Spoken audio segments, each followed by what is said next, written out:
Kitab Nasail Ibad halaman 14 wal maqalatul hadiyatu wassalasun, maqalah yang ke-31.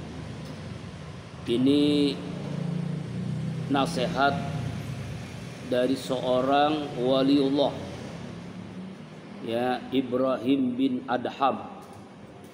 Ketika ditanya bima wajadta zuhda, bagaimana engkau menemukan juhud, ya, sifat juhud. Juhud itu salah satu riyadhah menuju kedekatan seseorang, mahabbatullah, cinta kepada Allah, ma'rifatullah. Juhud artinya adalah ahbab tatarku rohatad dunya wa talaban li rohatil akhirah. Engkau mencintai, meninggalkan kesenangan dunia, mencari kesenangan akhirat. Jadi meninggalkan dunia, ya, karena ingin menikmati kehidupan abadi nanti di akhirat selama-lamanya. Itu juhud. Ada juga yang menjelaskan juhud itu dia memiliki dunia tapi tidak dimiliki dunia. Nah, ini nih. Kalau Sufi Berdasi itu dia menjelaskan makna juhud, memiliki dunia tapi tidak dimiliki dunia. Dia memiliki harta, jabatan, ya, populer, tapi kesemuanya itu tidak dimiliki dia oleh itu. Ya, dia menguasai dunia tapi tidak dikuasai oleh dunia.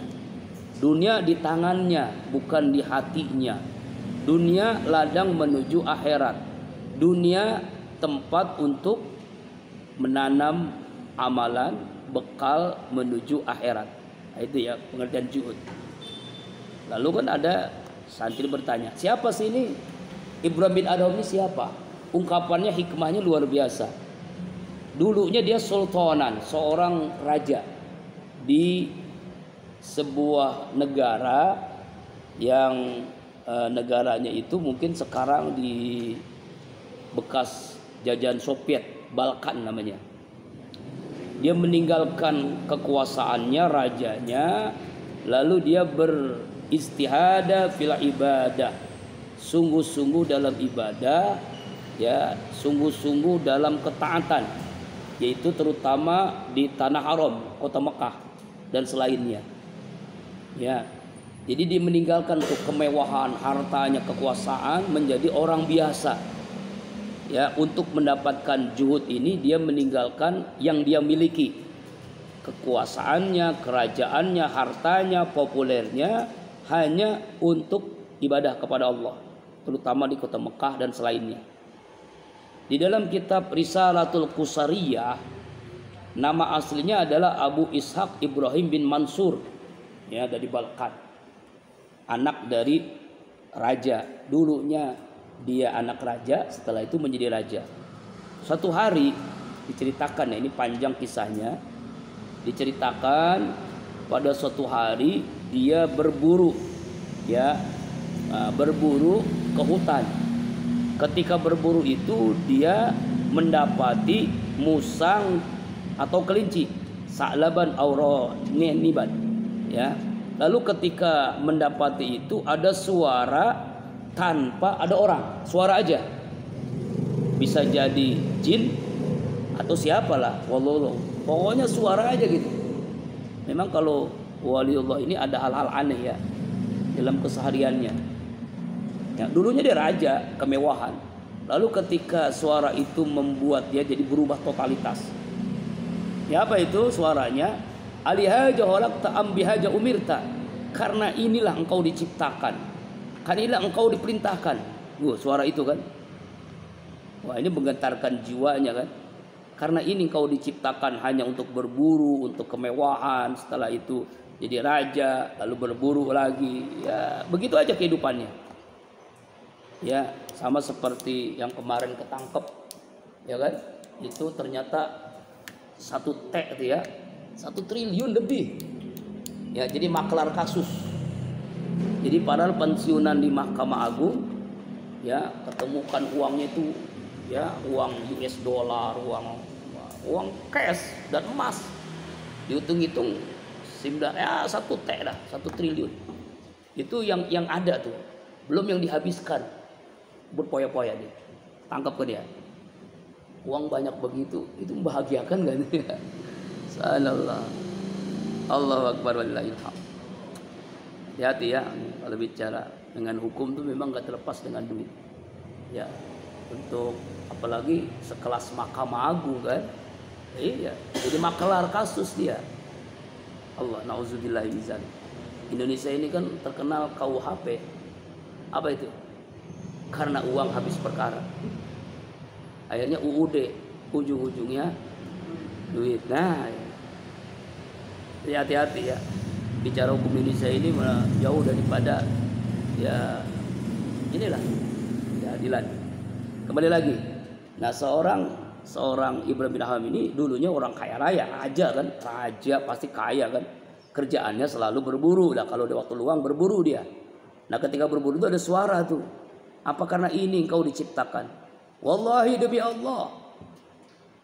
Ya, engkau diciptakan bukan untuk ini. Bukan untuk apa? Lalu akhirnya dia bertemu dengan seorang pengembala. Pengembala kambing ya. Pengembala kepali dengan kudanya. Lalu diberikan tuh. Semua yang dimiliki tuh diberikan. Kudanya, pelananya, hartanya diberikan kepada seorang pengembala itu. Lalu dia pergi ke kota Mekah. Bertemu dengan siapa? Bertemu dengan Sufyan Tsauri dan Fudail bin Iyad. Setelah kota Mekah, dia berangkat lagi menuju Syam, Syria. Kemudian dia makan, berusaha di situ, ya seperti orang biasa, udah jadi orang biasa. Jadi setelah mendengar suara tanpa wajah, tanpa bentuk orangnya, sadar, taubat kepada Allah, dia ketemu dengan pengembala kambing lah, pengembala apa, lalu dia membawa seluruh apa yang dia bawa ini diberikan kepada siapa? Kepada pengembala tadi.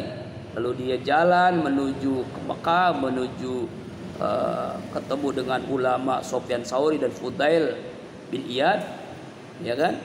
Lalu akhirnya dia bekerja mencari uang biasa, jadi orang biasa.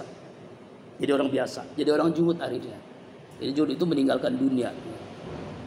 Nah, ada 3 ciri orang juhud. Kenapa saya bisa juhud? 3 caranya. Jadi 3 inilah yang membuat dia menjadi seorang juhud. Pertama, ra'aitul qabra muhisan wa laysa mai munisan. Nah, ini intinya di sini nih, ungkapan ini. Saya melihat kuburan itu menakutkan. Menakutkan bagi hati saya sampai copot dari hati saya. Tetapi saya tidak memiliki ketenangan, tidak membuat saya tenang. Menakutkan, akhirnya saya tidak bisa menyelamatkan dari kubur ini. Apa maknanya? Ini bahasanya bahasa sufi ya.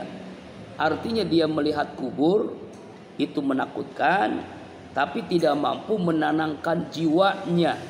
Kenapa bisa begitu? Karena belum punya bekal untuk di alam kuburnya.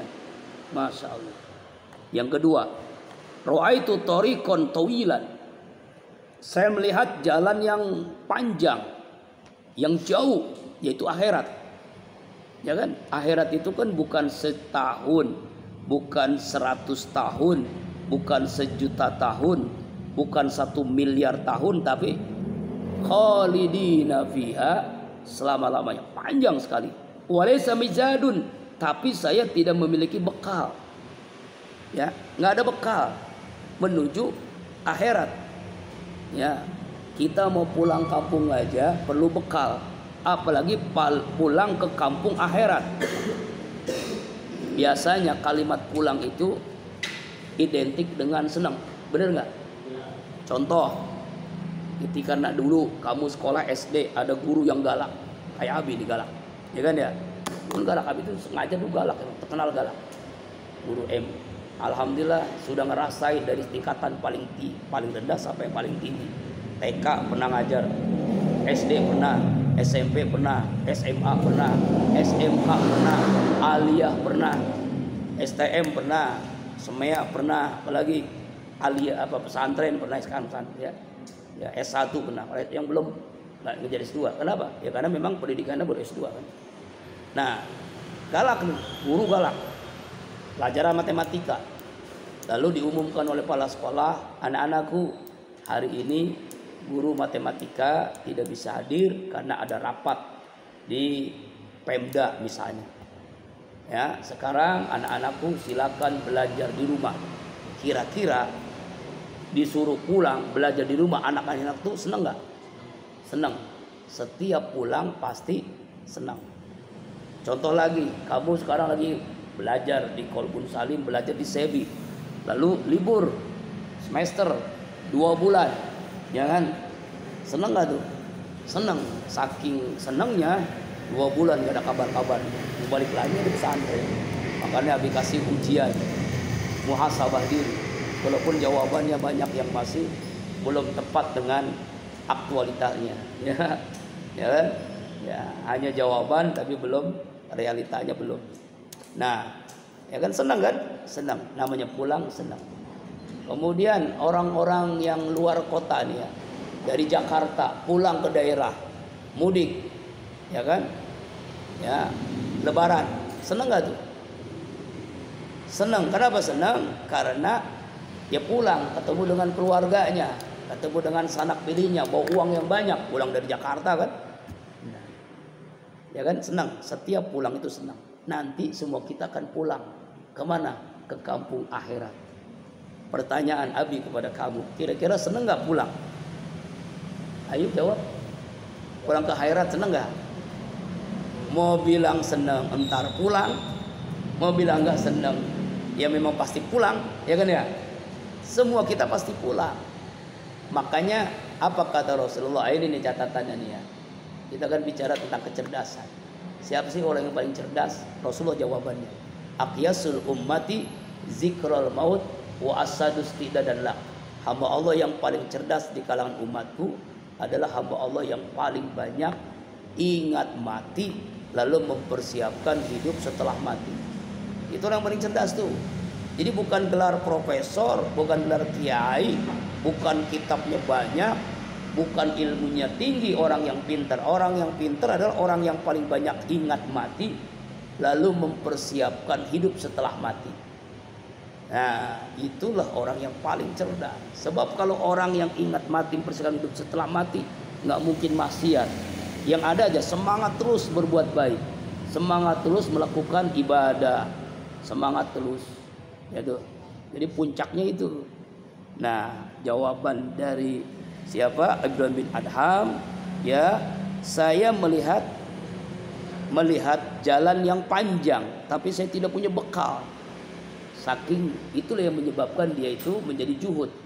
Karena dia jadi seorang raja kaya raya, populer, menjadi orang yang biasa. Yang ketiga, kenapa dia menjadi zuhud? Ra'aitul jabbar qadiyan wa laysa li hajjatun. Saya melihat Allah allazi yaqharul ibad ala kulli ma arada. Allah itu Al-Jabbar. Allah itu maha gagah, maha perkasa, memaksa hambanya. Artinya dialah yang berkuasa atas segala sesuatu. Qadi, hakim. Tetapi saya tidak punya alasan, tidak punya hujjah, ya, punya alasan, bingung saya menjawab nanti. Ditanya oleh Allah, umurmu untuk apa? Ilmumu untuk apa? Masa mudamu untuk apa? Ditanya oleh Allah, bingung jawabnya. Ini yang menyebabkan Ibrahim bin Adham menjadi seorang zuhud. Lalu sekarang kita terjemahkan dalam keseharian kita ya. Sekali lagi, makna zuhud itu bukan meninggalkan dunia. Makna zuhud adalah dia memiliki dunia tapi tidak dimiliki dunia. 9 sahabat Rasulullah dijamin masuk surga kaya raya. Hanya satu yang miskin, yaitu Ali bin Abi Thalib. Tapi kekayaannya tidak membuat dia lupa dengan kekayaannya. Ya, itulah orang yang zuhud, berkuasa. Semua sahabat Nabi itu banyak menjadi pemimpin. Abu Bakar presiden, khalifah, Umar bin Khattab, Utsman bin Affan, Ali bin Abi Thalib, terus berlanjut kepada tabi'in, tabi'in. Ada yang menjadi raja, presiden, ada yang menjadi konglomerat, ada yang menjadi ilmuwan, tapi tidak membuat dia lupa kepada Allah. Ya, jadi dia memiliki dunia tapi tidak dimiliki oleh dunia. Dia menguasai dunia tapi dunia tidak menguasainya. Itulah juhud, makna juhud sebenarnya. Ya. Jadi Ibrahim bin Adham itu memang kualitasnya beda dengan kita. Dia meninggalkan dunia kekayaannya, dia menjadi orang biasa untuk mendekatkan diri kepada Allah. Tapi banyak seperti itu. Orang-orang yang seperti itu banyak. Dia meninggalkan dunia tapi tidak memiliki. Dia memiliki dunia tapi tidak dimiliki dunia. Mudah-mudahan kalimat hikmah ini kita bisa amalkan dalam keseharian kita. Wallahu a'lam bishawab. Hari Ahad besok zikir akbar